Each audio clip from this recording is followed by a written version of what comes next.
ज्या रेसिपीला तुम्ही अगदी मनापासून भरभरून अशी दाद दिलीत, आज आपण तीच रेसिपी करूया.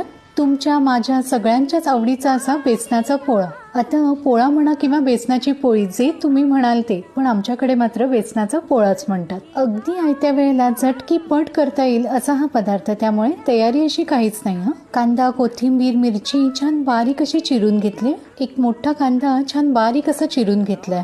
बारीक चिरलेली कोथिंबीर घालायची. मिरची सुद्धा छान बारीक अशी चिरून घेतली. मिरची घातली तरीही चवीला लाल तिखट घालायचे. हळद घालायची, चवीप्रमाणे मीठ घालायचं आणि धणे जिरे पूड घालायचे. आणि आता ना हे असं हलवून 1-2 मिनिटांसाठी फक्त ठेवून द्यायचंय, म्हणजे कांद्याला छान पाणी सुटतं. 1-2 मिनिटांनी यामध्ये साधारण वाटीभर बेसन घालूया. मी इथे अंदाजेच घालते, पण 1 मूठ बेसनामध्ये ना 1 पोळा अगदी सहज होतो असा अंदाज घ्या. आणि कांद्याचं प्रमाण म्हणाल ना तर बेसनाच्या बरोबरीला कांदा हवा, म्हणजे पोळा चवीला ना छान खमंग लागतो. कांद्याच्या मिश्रणात बेसन व्यवस्थित असं मिक्स झालं ना की मगच पाणी घालायचं. सुरुवातीलाच एकदम पाणी घालायचं नाहीये. अंदाज घेत घेत पाणी घालायचं आणि हे असं सरसरीत पीठ भिजवून घ्यायचंय.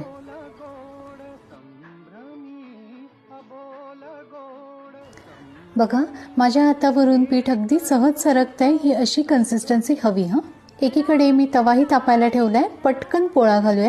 तव्यावर तेल घालायचं आणि पहिलाच पोळा आहे त्यामुळे सगळीकडे हे असं तेल लावून घ्यायचंय. पोळा घालण्या अगोदर सगळं मिश्रण व्यवस्थित असं हलवून घ्यायचंय आणि 1-2 पळी मिश्रण तव्यावर घालायचंय. मिश्रण घालताना हे असं पसरवून घालायचंय. आणि आता मात्र जरा घाई करायची. हे भराभर आपल्याला पसरवून घ्यायचंय. सुरुवातीला पळीनेच पसरवून घ्यायचंय आणि मग हाताने भराभर असं पसरवून घ्यायचंय. सगळीकडून छान एकसारखं पसरवून घेतलं ना की तो पोळा एकसारखाच शेकला जातो, त्यामुळे छान पातळ असं पसरवून घ्यायचंय. कडेने अगदी चमचाभर तेल सोडूया. या अशा कडा सुटल्यासारख्या दिसू लागल्या ना की सगळ्या बाजूंनी कडा व्यवस्थित अशा मोकळ्या करून घ्यायच्यात आणि अगदी अलगदपणे पोळा उलटून घ्यायचा. पूर्वी जेव्हा मोठी कुटुंब होती ना तेव्हा आई तवाभर असा पोळा घालत असे आणि त्याचे ना हे असे 4 भाग करून प्रत्येकाला चतकोर भाग देत असे. पण त्या चतकोर पोळ्यातही काय समाधान होतं त्या काळी. दोन्ही बाजूंनी खरपूस असा पोळा शेकून झाला ना की इथे आपला हा बेसनाचा पोळा तयार आहे. अगदी साधासा हा बेसनाचा